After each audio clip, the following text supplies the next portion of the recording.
Good morning, everyone. I think in the last class we had discussed about biogeochemical cycles, food web, food chains, energy flow, etc. etc. So, in today's class, we will first complete the chapter on ecology and ecosystems, and then we will try to begin with the next chapter, that is biological diversity. Okay, now as far as ecology and ecosystem is concerned, you just have to talk about one more concept, that is ecological succession. Now, whenever communities live in a particular ecosystem, they are in a state of continuous interaction with the ecosystem.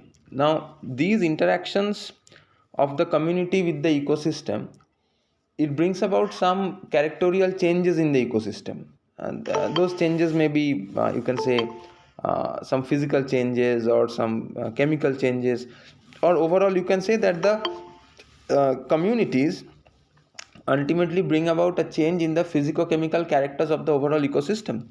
Now these changes ultimately renders a situation where the community is no longer in a position to exist in that ecosystem. So obviously that community gives way to another community. So in this way, what we find that in an ecosystem there is a definite sequence in which communities occur, and this definite sequence in which communities occur in an ecosystem is what we call as ecological succession. So what is ecological succession? Ecological succession is the definite sequence in which communities occur in a particular ecological system or ecosystem. Now ecological succession are of different types. Those who are studying I think zoology or botany or microbiology will be studying a lot about ecological successions. Now, for our ENVS purpose, we will be learning about two basic types of ecological succession. One is the primary succession, and the other is the secondary succession. There are other types also, but we will be restricting ourselves to only what you can say primary and secondary succession. So, let us try to understand the difference between primary and secondary succession. Now, a primary succession begins in an area where there was no previously existing life forms. Say, for example, a bare rock surface or any other surface where there was no previously existing life forms. Now, such a succession where life begins in an area where there was no previously existing life form is what we call as primary succession. And the first plant or animal communities that come and occupy that area, it will be called as the pioneer community. It will be called as the pioneer community, or sometimes it is also called as the maverick species. Okay. Now, what is secondary succession? Now, secondary succession occurs in an area where there was previously existing life, but due to some reason, that may be a volcanic eruption, that may be a flood or a landslide, whatever, that area completely lost all its life. That area lost completely its life. So again, when life begins in that area, that is what we call as secondary succession. So primary succession begins in an area where there was no previously existing life form, and secondary succession begins in an area where there was previously existing life form, there was previously existing communities, but due to some natural reasons, man-made reasons, all life form in that area got eroded, and again freshly life took its path. So this is what we call as secondary succession. Now, very importantly, in any ecosystem, whenever succession takes place, obviously you will be finding that it results in the changes of community. But this change of community cannot take place for indefinite times. Now, very importantly, there will be a final terminal stable community.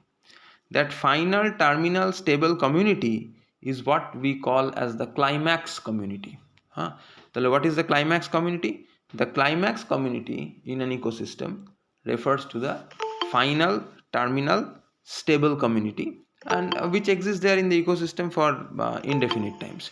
So that is what we call as a climax community. So that's all more or less about ecology and ecosystem.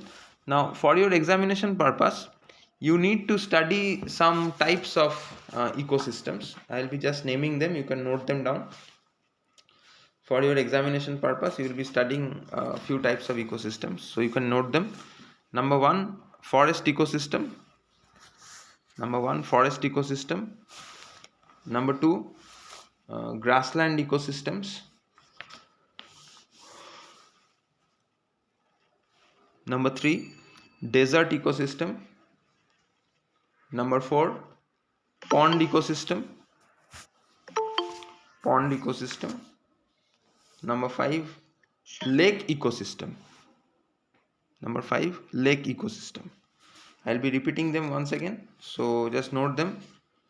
Forest ecosystem, grassland ecosystem, desert ecosystem, pond ecosystem, lake ecosystem. That's all. For your examination purpose, just study these few types of ecosystems. Acha. Now, whenever you are studying these ecosystems, what you have to know is that what are their principal abiotic components and what are their principal biotic components. Now, say for example, if I am talking of a forest ecosystem, the principal abiotic components will include your sunlight, then you have the forest soil, the forest air, and obviously the groundwater present in the forest. Then you have different kinds of minerals present in the forest soil, different kinds of salts present in the forest soil. So these are the principal abiotic components. Now if you are talking of the biotic components, you can subdivide them into producer, consumer, and decomposer. The producers will include different kinds of plants, obviously plants and trees which are capable of carrying out photosynthesis. And then you have different kinds of consumers. Now these consumers may be herbivores, or they may be carnivores, or they may be omnivores. Now these consumers, we can further divide them into primary, secondary, and tertiary consumers. The primary consumers in a forest, for example, you can say the rabbits, you can talk of guinea pigs, you can talk of deer, you can talk of rats, you can talk of some small insects, small birds who principally are herbivores. They feed upon the plant and plant products. The secondary consumers, they will be carnivores feeding upon the primary consumers, and they will include your say some foxes, some hyena, etc. And the tertiary consumers, they in some cases may consume the primary consumers, and in some cases may consume the secondary consumers also, and they will be including your the larger carnivores, say for example the tiger, the lion, etc. And as far as decomposers are concerned, decomposers will be constituted by the microorganisms like various kinds of bacteria and fungi, and these microorganisms will decompose the dead bodies of plants, animals, etc., and release the trapped nutrients back into the environment. So this is the way in which you will be studying the various kinds of ecosystems. Focus upon the abiotic and biotic components and provide some details about them. Okay. Acha. So with that, we come to the end of ecosystems, ecology and ecosystems. I think I have provided you with some notes in your group. Did you receive the notes? সবাই নোটটা পেয়েছে? Yes, sir. Okay, yes, fine. Sir. Okay, fine. So now let us begin with our fourth chapter of the syllabus, and that is biological diversity. Now very importantly, if you look into planet Earth, one of the beauty of this planet is that it supports a massive variety of life. We are not the only species existing here. It supports a massive variety, and as of now you can say that we have documented around maybe 1.5 million species. And these species include starting from microorganisms to the most gigantic life forms. So obviously on our planet we find there is a lot of variety and variability as far as life is concerned. So this gives rise to the concept of biological diversity, and this term biological diversity was coined for the first time by the scientist Walter G. Rosen. So the term biological diversity was coined for the first time by the scientist Walter G. Rosen, and biodiversity has been defined in various ways. You can find a variety of definitions available on the net, or if you are searching through different books, etc. But you can stick to a very common definition which was given by the USTA, United States Office of Technology Assessment, and according to them, they have defined biological diversity as the variety and variability among living organisms and the ecological complexes in which they occur. I'm once again repeating the definition. Biological diversity, you can define it as the variety and variability among living organisms and the ecological complexes in which they occur. Now, this is not a singular definition. You can find variety of other definitions also.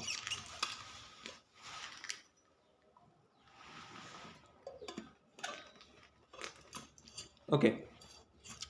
Now, after talking about the definition of biological diversity, next we shall try to identify what are the different levels of biological diversity. Now, the different levels of biological diversity on this planet are practically three: genetic diversity, then you have species diversity, and then you have community or ecosystem diversity. So, the three levels of biological diversity include genetic diversity, species diversity, and community or ecosystem diversity. So, what is the meaning of these terms? Let us try to understand the meaning of these terms. Now, as far as genetic diversity is concerned, it includes the genetic variation within the species. So, in very simple terms, genetic diversity will include the genetic variation within the species, and that includes both your geographically separated populations and obviously individuals within a single population. So, what is the meaning of genetic diversity? It includes genetic variation within the species, that includes variation within geographically separated population and maybe individuals living within the same population. Now, then comes your concept of species diversity. Now, whenever you are thinking of biological diversity at its most basic level, it will include the full range of species on this planet. That will include, say, starting from the microorganisms, moving on to, say, viruses, bacteria, protista. Then you have the multicellular kingdoms of, say, fungi. You have kingdom Plantae, kingdom Animalia, etc. So, whenever we are talking of species diversity, it includes the full range of species on this planet, starting from the unicellular to a few cellular and ultimately to the massive myriad of multicellular life forms. Okay, and lastly, the last level of biodiversity which we can talk of is the community or ecosystem diversity. So, on a very wide scale, biodiversity will include the variations in the various biological communities in which the species live and the various ecosystems in which the communities exist. So, what is the meaning of community or ecosystem diversity? It includes variation within the biological communities in which the species exist and the various ecosystems in which the communities exist. Now, here you must understand the difference between the term species, population, community, etc., etc. So, let us try to understand the meaning of these terms. Now, as far as a species is concerned, a species practically refers to a group of organisms occupying a particular area uh, who can interbreed among themselves and produce fertile offsprings. Now, what is the meaning of fertile offsprings? Now, fertile offsprings practically refer to those offsprings which can grow up and in the future they can have their own children. So, that is what we call as a fertile offspring. And then, if you're thinking of a population practically refers to a group of individuals belonging to the same species. A population practically refers to a group of individuals belonging to the same species. And then, if you are thinking of community, a community refers to uh, wide aggregation of species, or you can call it as a polyspecific population. A community, you can call it as a polyspecific population, where different species are living together, they are having different kind of interactions, etc. So whenever we are talking of say a species is a group of individuals occupying a particular area which can interbreed and produce fertile offsprings. So if you are talking of population, a population practically includes a group of individuals who belong to the same species, say a population of human beings, a population of dogs, etc. And whenever we are thinking of community, a community is a polyspecific population where there are different kinds of species present together. For example, a desert community, a grassland community, etc., etc.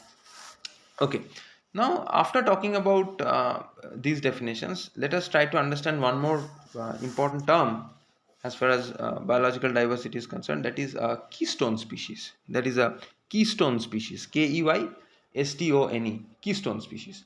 Now, within biological communities, you will always come across some species which play a very important role in determining the ability of a large number of other species to persist in the community. So these species, which are very crucial, which determine the ability of a large number of other communities to exist, a large number of other species to exist in the community, these species are what we call as the keystone species. These species are what we call as the keystone species. For example, if you think of the Sundarbans, the Royal Bengal tiger is the keystone species. If you think of the say Gir forest in Gujarat, they will be finding that the Asiatic lion, that is the keystone species. So keystone species will always determine the ability of other species to exist in the community. Okay, after talking about these very primary concepts about biological diversity, next let us talk of how to measure biological diversity. How to measure, because biological diversity can be quantified. Now, at a very simple level, we can measure biological diversity by using the term species richness. We can measure biological diversity by using the term species richness. So how do we define species richness? So it can be defined as the number of species found in a particular community. So how do we define species richness? Species richness can be defined as the number of species found in a particular community. But remember that there are other measures of biological diversity also. And the three most popular measures about which you must have heard in your earlier classes, that is alpha diversity, beta diversity, and gamma diversity. So apart from species richness, there are other the three other measures commonly used are alpha, beta, and gamma diversity. Now, as far as alpha diversity is concerned, its concept is quite similar to that of species richness. That is, it refers to the number of species found in a particular community. So, the concept of alpha diversity and species richness are quite similar. Now, if we are talking of, say, beta diversity, now the concept of beta diversity is slightly different. And what is the difference? That is, it refers to the degree to which your species composition will change along a particular environmental gradient. I'm repeating. So, how do we define beta diversity? Beta diversity practically refers to the degree to which species composition will change along a particular environmental gradient. Now, say for example, you consider altitude as an environmental gradient. That is, you are moving from the bottom of a hill to the top of the hill. So, as you climb up, the altitude will change. Now, say you are maybe you are studying a few moss communities in the bottom, and as you go up, say a few meters, you find that there is a change in the moss community, and as you go higher up, the change becomes more and more prominent. So, along a particular environmental gradient, the degree to which a particular species composition will change, that will determine the beta diversity of that particular species. And then we come down to gamma diversity. And how do we define gamma diversity? You can simply define it as the species turnover rate. It refers to the species turnover rate with expanding geographical areas. So obviously, suppose you are carrying out a study in, say, Asansol. you will be finding a certain number of plant and animal species. You increase the study area to include Asansol and Raniganj, you will find a few more species. You increase the study area to Asansol, Raniganj and Kulti, the number of species is going to increase. So as you expand your geographical area, the rate at which you encounter new species, or the species turnover rate with expanding geographical areas, is what we call as gamma diversity. So there are practically, we have talked about 4 measures of biological diversity. One was the species richness, that is number of species found in a community. The other 3 were alpha, beta and gamma diversity. Now the concept of alpha diversity is quite similar to that of species richness, that is number of species occurring in a community. Then you have beta diversity. How did we define beta diversity? We define beta diversity as the rate at which species composition changes along a particular environmental gradient. And then we talked of gamma diversity, that is we defined it as the species turnover rate with the expanding geographical areas. Okay, now after talking about biodiversity measurements, how we measure biodiversity, next we shall talk of what is the importance of biological diversity. Why do we need biological diversity? Now see, biological diversity provides us with both a wide range of ecological and economical services, and there are multiple uses of biological diversity. Say for example, if you are thinking of your food resource, your food, now the different kinds of food that you consume, your cereals, the grains that you consume, different kinds of fruits, vegetables, etc.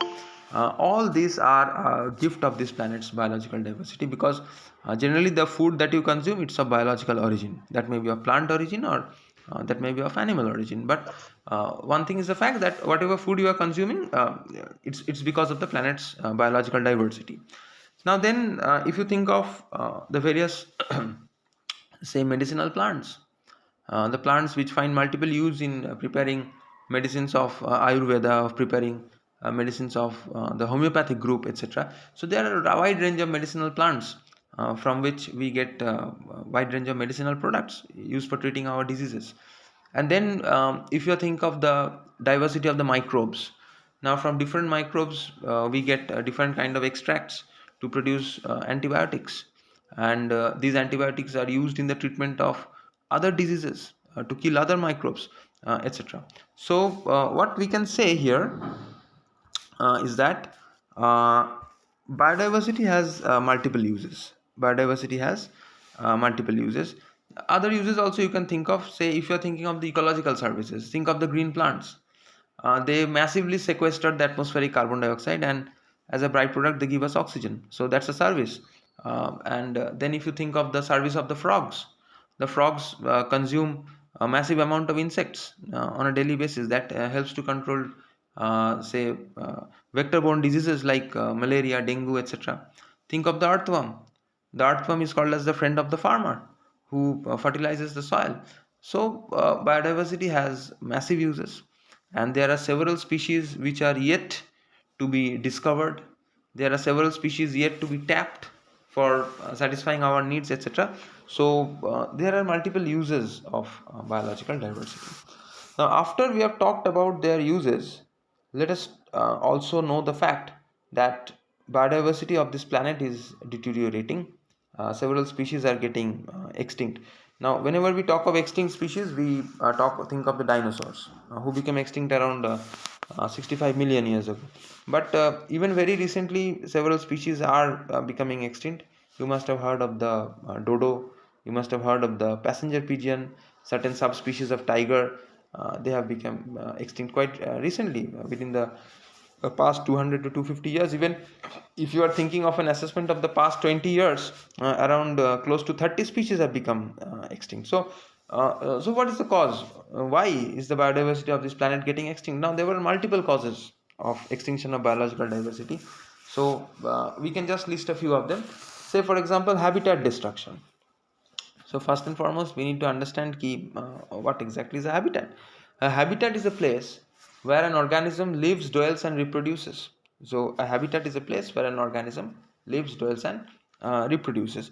So say if you're thinking of the forest as a habitat, it supports a huge number of plants and animals. So if you destroy the forest, you are destroying not only the plants, but you are also destroying the animals, because the forests are their home. Likewise, say if you are polluting the oceans, if you are polluting the rivers, that is also a habitat to a huge number of animals and plants. So if we continue destroying the habitats, if I destroy your home, obviously you become extinct. So that is what occurs with habitat destruction.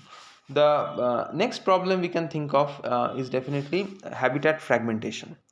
Habitat fragmentation. So what exactly is habitat fragmentation? So when you are breaking down a larger habitat into smaller fragments, it becomes very difficult for animals to get access to their food, to get access to their breeding activities. Now say for example there is a giant forest, and through the middle of the forest you make a road. So that means that giant forest, you have divided it into two fragments, you have fragmented the habitat. Now animals and birds, they will find it difficult to cross the road and gain access to their food or potential mates, etc. So habitat fragmentation is also one of the key causes which results in the loss of biological diversity. Then we can think of, say, pollution. A huge number of pollutive activities are taking place globally. We are polluting the rivers, we are polluting the soil, we are polluting the air, we are polluting the oceans. So there is no particular aspect of the planet which we haven't polluted. We have polluted the atmosphere, hydrosphere, lithosphere, etc. And all this is ultimately leading to a deterioration of the quality of nutrients, deterioration in the food availability as far as these innocent animals and plants are concerned, and ultimately it's all leading to decrease of biological diversity. So pollution is one of the cause. Then you can think of introduction of exotic species. So what is an exotic species? Now a species which is natural to a particular area and found specifically in that area, it's not found anywhere else, is what we call as an endemic species. Say for example the Royal Bengal tiger, it's endemic to the Sundarbans. Or if you think of the peacock, it's pretty endemic to India. Or the Asiatic lion, it's endemic to the Gir forest of Gujarat. But exotic species are those which do not naturally occur in that area, but which have been introduced. Say for example the cockroach. The cockroach is an exotic species in India. Say for example that grass, Parthenium hysterophorus, which is also called as the gajar grass or the Congress grass. Now whenever we introduce such exotic species, that exotic species will definitely have some undesirable effects on the naturally dwelling communities of that area. So introduction of exotic species is also one of the key causes for loss of biological diversity. Then there are other harmful practices, say for example over exploitation. So when we continually exploit one particular species, obviously its number is going to decrease, and in due course of time it might become extinct. Then the other practices, like if you think of the practice of jhum cultivation or the shifting cultivation in India. So in jhum or shifting cultivation, what is done? A particular region of the forest is selected. You clear up the forest, and then you carry out your cultivation there. Obviously due to very intensive cultivation, that part of the forest, cleared forest, also loses its the soil loses its fertility, and then you shift on to a new place, and that new place also you are again cutting it down. So such horrible practices of shifting cultivation or jhum cultivation is destroying the forest, and in the process it is destroying the biological diversity. Now there is also another natural cause by which biodiversity is affected, that is a disease. So those diseases, microbial infections, can always occur. As it occurs in man, it can also occur in plants and animals. And these diseases are also one of the key factors that results in loss of biological diversity. So what are the causes we have listed for the loss of biodiversity? Number one, habitat destruction. Number two, habitat fragmentation. Number three, you can call as pollution. Number four, introduction of exotic species. Number five, you have over exploitation of a species. Number six, practices like shifting or jhum cultivation. Number seven, diseases. And just one more point you can add on to it, that is poaching, illegal hunting, poaching, POACHING. Poaching, poaching. So poaching or illegal hunting, that is also one of the causes of biodiversity loss, and poaching is rampant throughout the world, particularly in the third world countries in the tropics where there is more you can say biological diversity. Okay, so with that we will be concluding today's class, and in the next class we'll begin with the discussion of conserving biological diversity. Okay, so please ask me if you have any doubts. If you have any doubts, please ask me.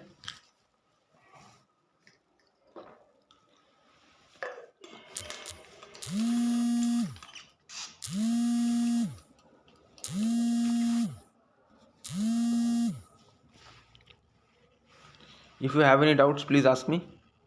Otherwise, I'll be ending the class. And shortly, I'll be providing you with the notes on biological diversity also. Okay, since you're not having much of a doubt, so I'll be ending the class. Okay, thank you. Thank you, sir. Hmm. Thank you, sir. Hmm. Hmm. Thank you. Hmm.